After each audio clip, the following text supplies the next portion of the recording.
Ce ne sono 5 di H3098B.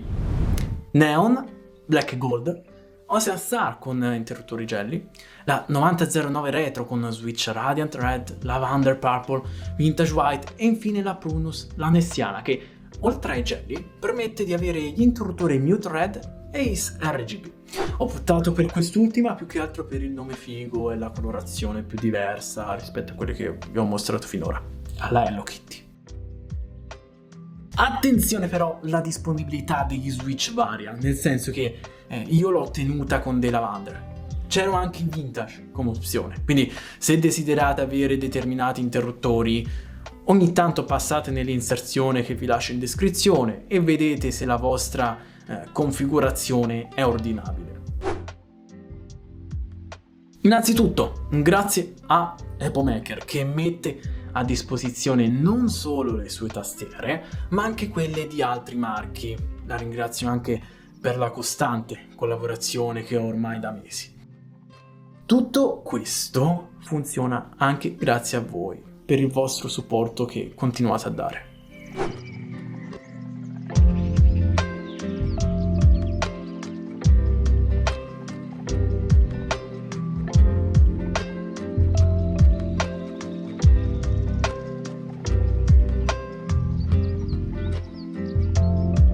Allora, una scatola decisamente più voluminosa rispetto a quelle che si vedono di solito. Vi do un'anteprima della tastiera ed è una cosa che apprezzo perché sullo scaffale la prendo più velocemente. No, scherzo, mi dissocio. È una cosa che piace e basta. Sorvolo la protagonista così mi sbrigo per questa clip burocratica. Nell'astuccio l'estrattore per i copritasti lilla chiaro, col forellino per una miglior tenuta e la scritta H per riconoscere che fa parte del gattino alieno. Ricevitore USB per una connessione wireless 2.4 GHz, anch'essa a tema col violetto e con scritta la marca. Cavo USB-A USB-C, più personalizzato rispetto a quelli che danno altre aziende. In tono, perché è bianco, simpatico il velcro che lo compatta sia la classica lunghezza, 1,5 m. Qui apro una parentesi, ho da presentarvi un cavo per i più nerd, attacco USB-C ma con la bombola, io la chiamo così ma in realtà si chiama Aviator. Viene adoperato il TechFlex, un materiale, più che altro una struttura, una composizione, utile per avere maggiore resistenza rispetto a cavi dozzinali. Un intrecciato, ecco. A livello prestazionale non c'è nessun vantaggio, è uguale a quelli che conosciamo normalmente. Le informazioni inviate e ricevute sono sempre le stesse. A livello pratico c'è una differenza, perché l'Aviator evita l'attacco e stacco della C col PCB per quando bisogna passare da una periferica all'altra. Detto in un'altra maniera, questo modulo ci offre un cambio meno problematico da un'unità a un'altra. Comunque, guardandolo da più in alto, il principale motivo per cui è adoperato è quello estetico. Si mostra come un oggetto professionale, sofisticato, particolare, ecco. Lo trovate da Marco, il conosciuto Core in questo ambiente. L'ho menzionato nel video di Giacomo Cercone, dove abbiamo spiegato il processo di costruzione di una tastiera fai da te, con analizzati i vari materiali da utilizzare. Chiusa la parentesi di spam, di cavi chiaramente ce ne sono diversi, dal materiale differente alla combinazione di colori più adatta al vostro set di copritasti o al fondello. Per i collezionisti c'è la confezione più a modino, come si dice qui in Toscana, e non possono mancare degli adesivi a tema, che spesso sono una chicca per chi produce questi cavi e in generale sta nel mondo delle tastiere. Guardate qui Jerry, anni 90, davvero speciale questa foto. Vabbè, in descrizione trovate i link che vi rimandano al suo profilo Instagram se desiderate sentire Marco più direttamente e soprattutto al suo giovane negozio, perché è da poco, insomma, è stato da poco rilasciato, pubblicato.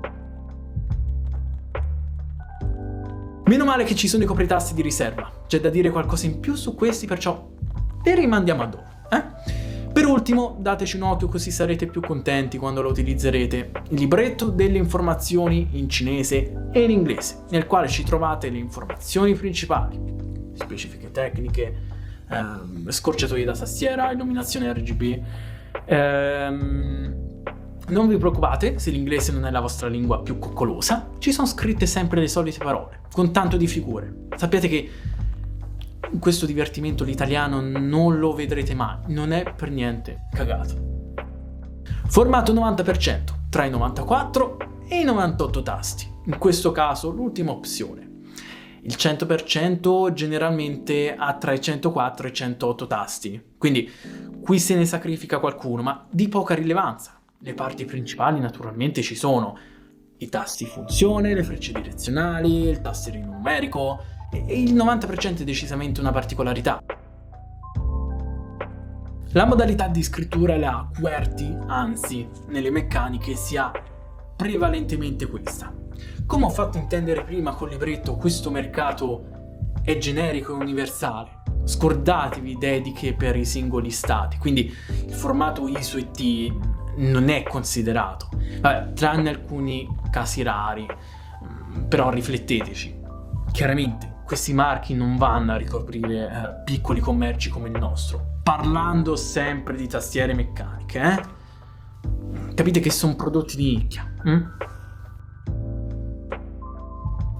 I copritasti sono tutti in PBT con profilo ASA, molto utilizzato da Acco, realizzati in double shot, un processo di fabbricazione. In pratica vengono prese due plastiche colorate. La prima è lo stampo in cui è presente la leggenda. La seconda viene modellata sopra la prima, andando a creare un cappotto. In sostanza funziona così, poi se volete il dettaglio ci sono dei processi di lavorazione su YouTube. Questo metodo permette di avere un'alta qualità in questi tre casi. Si ottiene la migliore resistenza che si possa avere su un tipo di prodotto del genere. Le leggende sono permanenti, non possono chiaramente sbiadire e a tocco non si sentono. Non c'è rilievo. Possono essere adoperati tutti i colori con un elevato contrasto. Limitazioni? Il costo. Il costo di produzione è elevato rispetto ad altre tipologie di fabbricazione. Mi stupisco che ci siano in una tastiera del genere guardando il prezzo che alla fine del video scoprirete. Altra restrizione, fra virgolette, è che sono utilizzabili soltanto due colori per un singolo tasto, quindi non potete avere un copritasto con della fantasia. Infatti, guardate questi tre tipi. Il più a destra ha il colore ciliegia, con la leggenda bianca. Se rovesciato, abbiamo logicamente il bianco, come appunto la leggenda. In quello di mezzo prevale una sorta di candy pink, poi la leggenda in ciliegia. Di nuovo, se capovolto, ecco la caratteristica del double shot. Ultimo esempio, col terzo copritasto, il colore ciliegia è il primo strato, il bianco il secondo.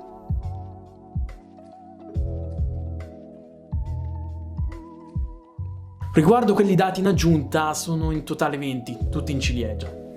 Possono servire sia per una sostituzione, se gli altri principali li perdete, sia per cambiare le leggende con simpatiche icone che fanno capire ancora di più questa tastiera. Oppure per mettere dei tasti funzioni diversi, PS, SL, PB, ecco. Ma poi, logicamente, dovrete configurare il circuito, no? Di default la tastiera viene data col bianco e il rosa confetto, il candy pink.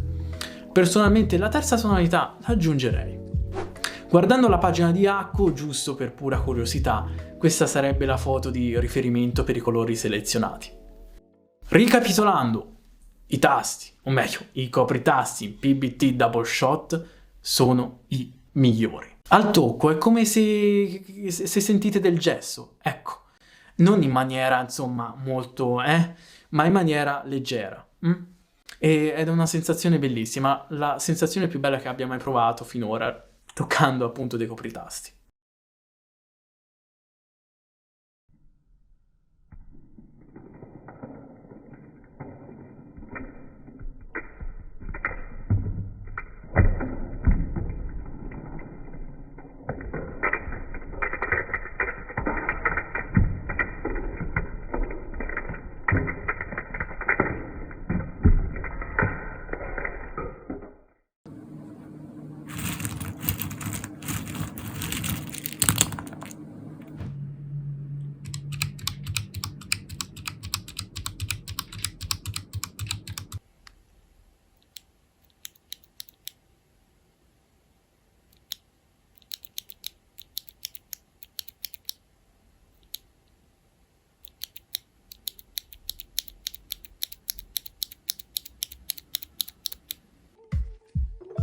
HCS Lavender Purple, fino a 60 milioni di click.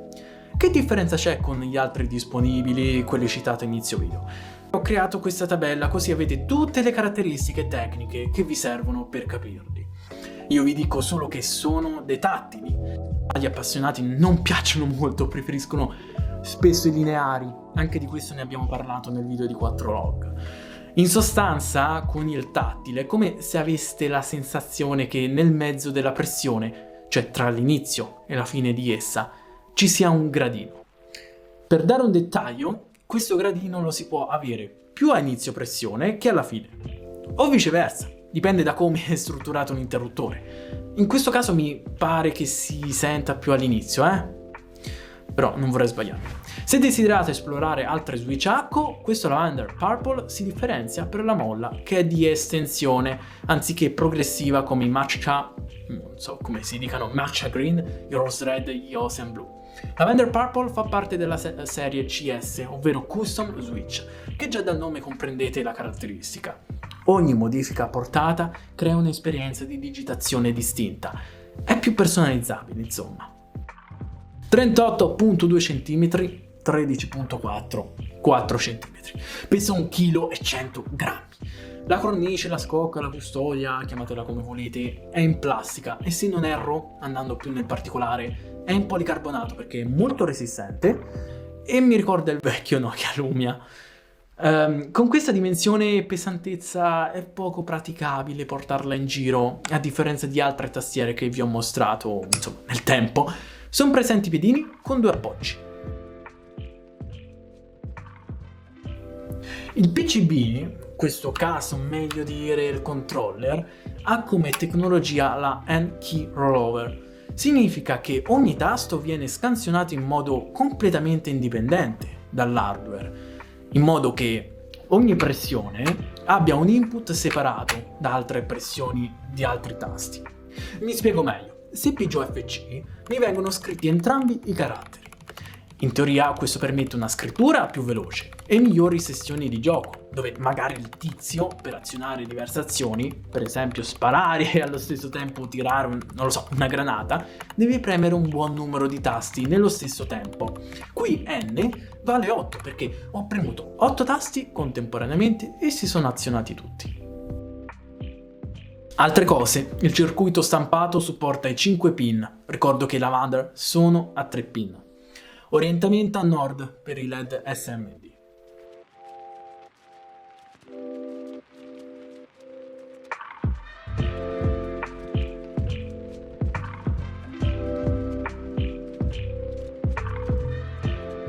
Questa volta non l'ho smontata perché quando ci sono incastri di questo tipo è meglio mantenerla al suo stato di fabbrica, preferisco non sciupare niente.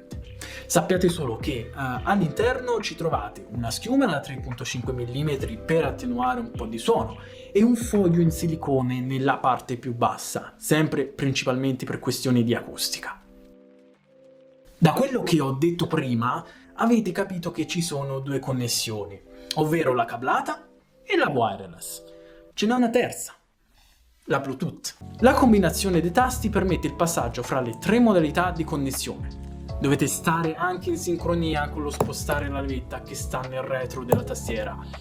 Un po' scomoda la posizione perché bisogna alzarla. Una soluzione di lato sarebbe stata più gradita, come la si vede nella Hypomaker NT68. Batteria da 3000 mAh. Non è solito trovare un numero del genere.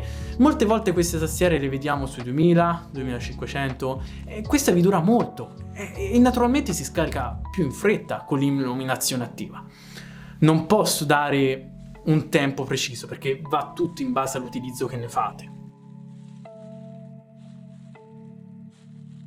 A proposito del bagliore, gli effetti di luce si possono impostare al 100% solo con connessione cablata e col programma Desktop. Dico 100% perché i vari temi sono anche attivabili direttamente da tastiera, solamente che il programma vi chiarisce quello che state andando a impostare, vi dà il nome di tutti quanti, come se fosse una spiegazione. Inoltre l'applicativo consente di scegliere per quando disponibile il colore da visualizzare. È variabile, lasciando attiva la voce Daz, oppure è un tono fisso. Sapete come la penso? Questa roba dei LED la trovo pacchiana. Il mio limite è la tinta unita.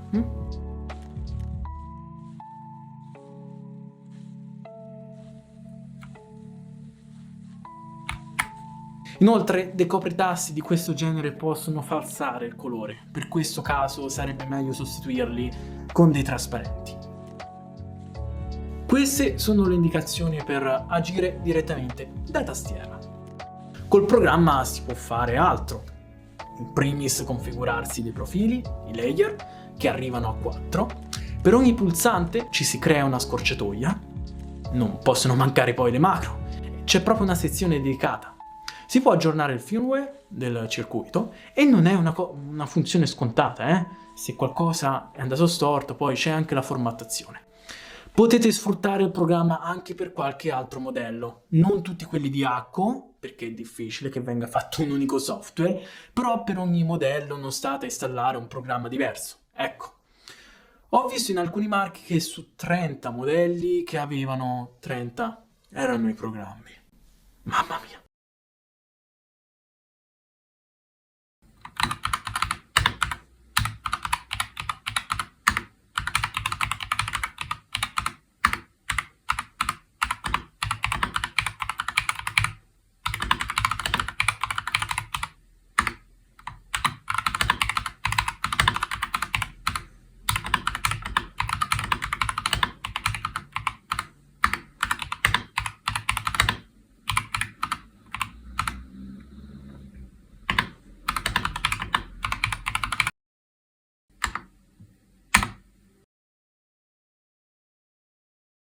Il costo è più che ottimo. Solo guardando i copritasti, come dicevo prima, è di sicuro un buon prezzo. 97-98 euro, non lo dico precisamente perché nell'inserzione si ragiona in dollari statunitensi. Con i Mute Red o gli Ace RGB il costo lievita di 15 euro. Se avete guardato solo i copritasti, li prendete a 53,99, molti di più di questi perché sono 154. Per i dettagli sulla spedizione vi lascio anche questa pagina in descrizione. C'è quella standard, ma a noi non ci interessa perché la nostra Italia non è elencata fra i paesi che supportano tale modalità e perciò a noi tocca solo quella Express con DHL che va dai 10 ai 40 dollari. Non so qui quanto possa costare perché me l'hanno inviata.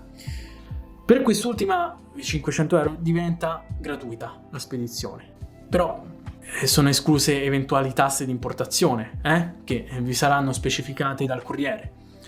Chiaramente vanno in base a dove parte il pacco e dove lo fate giungere.